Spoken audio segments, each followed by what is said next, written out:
As someone that's been sewing for 6 years, if I had to start from scratch today, here's exactly what I would do. I've made so many mistakes in my sewing journey, and if I could go back and give myself this advice, it would have made it so much easier. So in this video, I want to walk you through the 5 key steps I would take if I was learning how to sew from scratch. By the end of this video, you'll learn how to avoid key common beginner mistakes, start any sewing project confidently, and actually make clothes you genuinely want to wear. And if you're completely new to sewing and you want a free guide to get started, click the link in the description box to start sewing confidently with my guide. So starting off with step number 1, and that is buy only the basics. When you start sewing and you see loads of sewing videos pop up on your Instagram or TikTok, it is so easy to glamorize what you actually need to get started. You might see that this specific person has a super fancy high-tech sewing machine, or they have a whole wardrobe full of fabric, which is exactly what I have, but that is not what you need to get started. If you don't have a clear checklist of what you need to buy, it is so easy to overspend and end up buying things you really don't need. So if I was starting to sew for the first time, knowing what I know now, these are the 5 things that I would buy.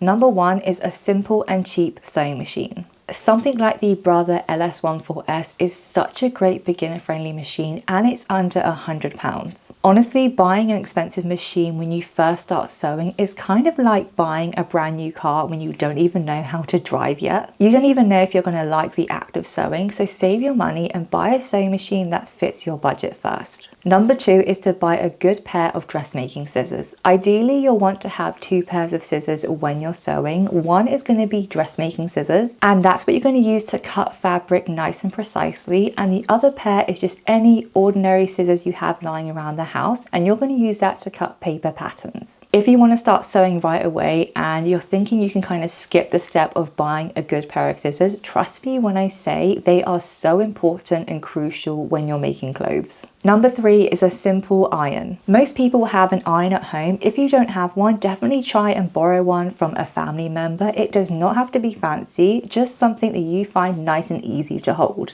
The number 1 mistake I see new sewers make is not ironing their seams. And this might be hard to hear, but if you're skipping ironing and you're wondering why at the end of sewing your garment it doesn't look good, that is totally on you. Ironing after sewing each seam will really help the garment lay correctly and just make the entire process so much easier because things will line up better. Number 4 is a set of sewing tools. More specifically, I'm talking about a tape measurer, a seam ripper, pins, chalk, and sewing needles. Those 5 tools are honestly all you'll need to begin with, and you'll be able to find them in any local shop. Just a caveat with sewing needles, you'll want to buy a pair of universal needles and a pair of ballpoint needles, because if you're sewing woven or knit fabric, these will help you interchange between them. And number 5 is good quality materials, and by that I mean good quality thread and good quality fabric. Now, if you're totally new to sewing, I mean you haven't even turned on your sewing machine yet, you can definitely get away with just using very cheap thread to practice and cheap fabric to practice with as well.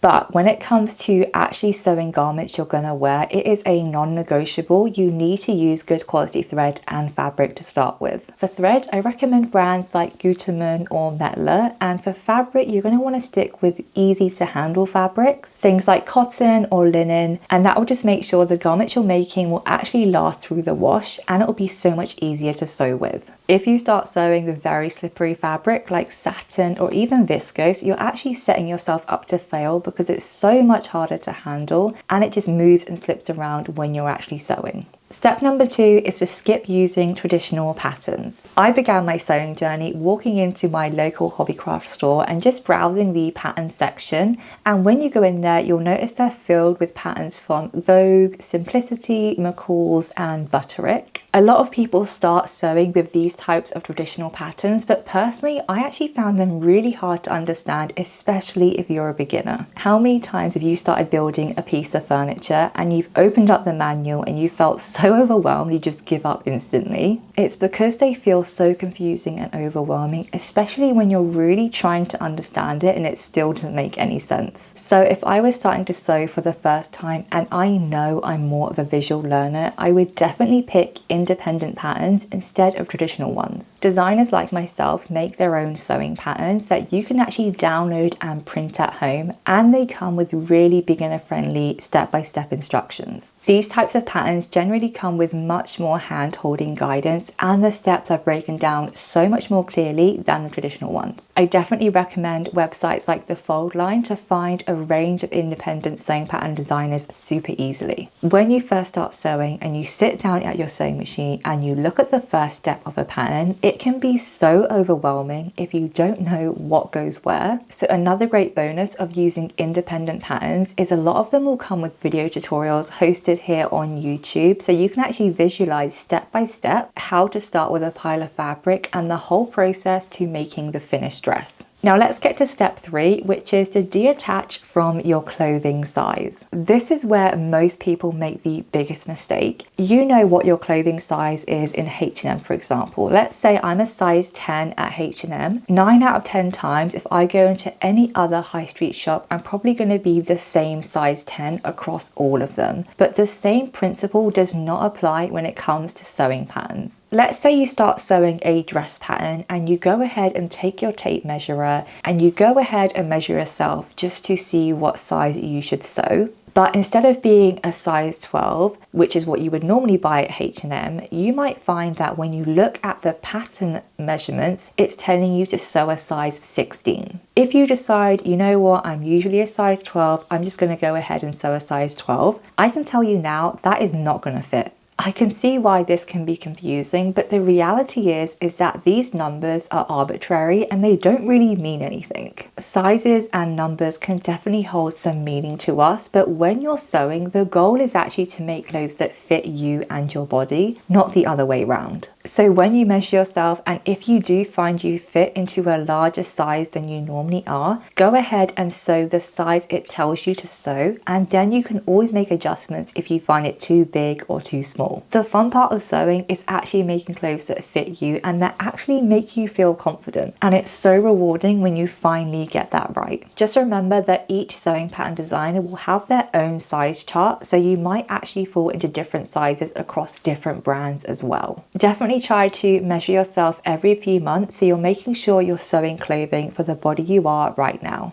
Step 4 is to plan your sewing goals. At this point, you might have already sewn a handful of clothes, but you've come to the conclusion that they don't really fit exactly how you intended, or they're not really giving the vibe you hoped for. I definitely had this moment in my sewing journey. I realized I kept making dresses that felt really old-fashioned and didn't really reflect the clothing I wanted to make. And I obviously didn't want to keep wasting money making clothing that I wasn't actually wearing. If you started sewing because you wanted to sew a specific dress, or even you wanted to start sewing more summer clothes, start taking the time to plan and make a wish list of things you wish you could make. You might find it useful to start screenshotting really cute clothes you find on Pinterest, or if you're out and about and you're looking at clothes at H&M or in high street shops, take a picture so you can try and recreate them at home. A huge part of sewing is making clothes you're actually going to wear, so taking the time to plan your makes, plan the fabric you're going to use, and the construction techniques you might need to know for a specific pattern will make a huge difference. Even looking inside your own wardrobe and assessing what clothes you wear on an everyday basis, you might find that you actually wear more stretchy clothing instead of woven fabrics, or you might find you sew a lot of cotton and linen dresses, and that just means you can start sewing clothes you already use and wear a lot. A lot of us get stuck into this habit of only sewing clothes for special occasions, but then we don't have enough special occasions to go to.